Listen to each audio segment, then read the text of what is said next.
کل میرے پاس ایک شخص آیا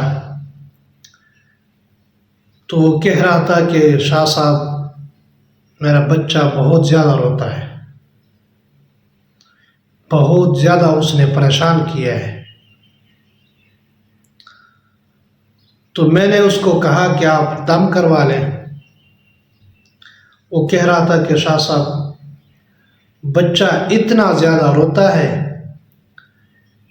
اتنا رونا دھونا کرتا ہے، اتنا رونا دھونا کرتا ہے کہ سکون ہی نہیں ملتا میں۔ دن رات ہم بھی بے سکون ہوتے ہیں، بچہ بھی بے سکون ہوتا ہے۔ تو خیر میں نے ان کو دم کر دیا۔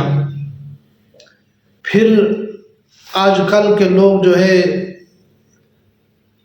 دم نہیں کرواتے، ڈاکٹر کے پاس لے کے جاتے ہیں۔ ڈاکٹر جو ہے اس نے تو ظاہری بات ہے کہ خالی تو آپ کو نہیں چھوڑنا، آپ کو دوائی دینی ہے۔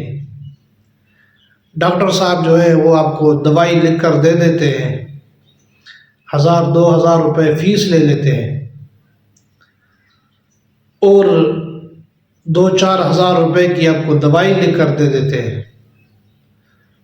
بچے کا کوئی بھی مسئلہ ہو، چاہے بچے کو نظر لگ گئی ہو، نظر بد ہو، یا بچے کے پیٹ میں درد ہو، کان میں درد ہو، کوئی سر میں درد ہو، کوئی ایسے مسئلے مسائل ہو جس سے بچہ، ایسا مسئلہ ہو جس سے بچہ روتا ہے، چیخ و پکار کرتا ہے، بے سکون ہوتا ہے، تو ظاہری بات ہے کہ ڈاکٹر صاحب نے آپ کو کچھ لکھ کر دینا ہے، کچھ پیسے کمانے ہیں، آپ کو خالی نہیں چھوڑے گا۔ تو میں آپ کو ایک مشورہ دوں کہ آپ نے بچے کو دم ضرور کروانا ہے۔ پہلے آپ دم کروائیں، خود دم کر لیا کریں۔ ضروری نہیں کہ آپ نے ہمارے پاس لے کر آنا ہے یا کسی مولوی کے پاس لے کے جانا ہے، خود دم کر لیا کریں۔ اگر خود نہیں کر سکتے دم تو پھر آپ کسی امام مسجد کے پاس لے کے جائیں یا ہمارے پاس لے کر آئے، ہم دم کر دیں گے۔ جمعہ، ہفتہ اور اتوار، یہ 3 دن ہم دم کرتے ہیں۔ تو اگر خود نہیں کر سکتے، بہتر ہے کہ آپ خود دم کر لیا کریں۔ اس کے بعد بچہ جو ہے، آپ سنت طریقہ ہے کہ آپ اس کا علاج بھی کروائیں۔ اگر ٹھیک نہیں ہوتا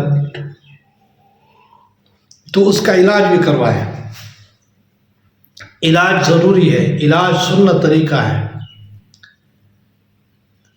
آپ ڈاکٹر کے پاس ضرور لے کر جائیں، مگر دم پہلے ضرور کروائیں۔ تو بات کر رہا تھا کہ بچے کی بے سکونی ختم کرنے کے لیے آپ کو میں آج ایک زبردست عمل بتا دیتا ہوں۔ بچہ جب چیخ و پکار کرے، رونا دھونا کرے، آپ نے اس وقت دم نہیں کرنا، آپ کسی وقت بھی دم کر سکتے ہیں۔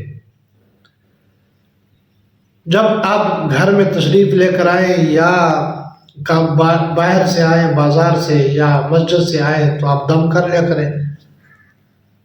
اور اگر گھر والے جو ہے، بچے کی ماں، وہ دم کر لیا کرے، ہر وقت دم کر لیا کرے۔ تو اس رونے دھونے کو ختم کرنے کے لیے آپ کو عمل بتا دیتا ہوں۔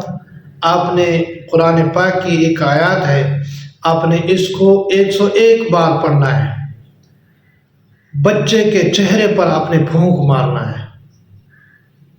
میں آپ کو گارنٹی کے ساتھ بتا رہا ہوں، جب آپ بچے کے چہرے پر پھونک ماریں گے، انشاءاللہ اس کو سکون ملے گا، اس کا رونا دھونا ختم ہو جائے گا اور بے سکونی ختم ہو جائے گی۔ آپ بھی چین سے بیٹھ جائیں گے، چین سے، سکون سے، آرام سے نیند کریں گے، سو جائیں گے۔ بچہ بھی آرام سے، سکون سے نیند کرنے لگ جائے گا، سونے لگ جائے گا۔ تو قرآن پاک کی ایک آیات ہے،